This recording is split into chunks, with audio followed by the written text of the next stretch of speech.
I want to go back earlier, before the trial ever even started. There was some evidence that the Department of Justice was working with the Chinese Communist Party to gather evidence against Miles. Now, last I checked, the CCP really is an adversary of ours at best, an enemy of ours at worst.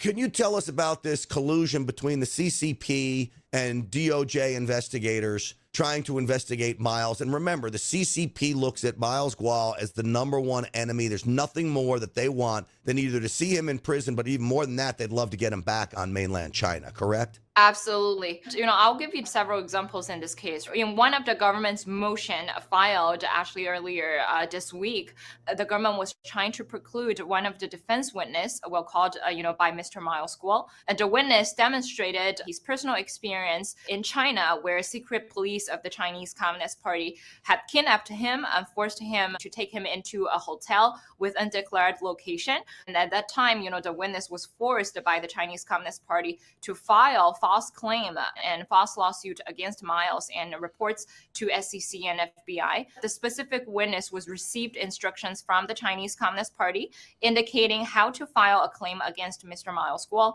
And in that conversation, the Chinese Communist Party police also told, the witness that the United States is in the process of impeaching Trump, that ever since Biden take over the office, the administration will take actions against Mr. Guo and movement. And in fact, that, what I want to point out is that he was not the only one that within the movement, we have been noticed about the experience facing pressure from the Chinese secret police.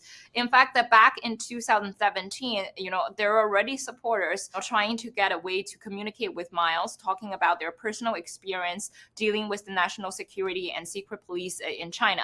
In fact, that at that time, Mr. Guo was even not in the process of filing bankruptcy petition, but it was at that time the Chinese Communist Party's police said very clearly to threaten the supporters of the whistleblowers movement, saying that Mr. Guo will be broken, that they will file, large lawsuits to make sure that he will be broken, and that your investment will be gone.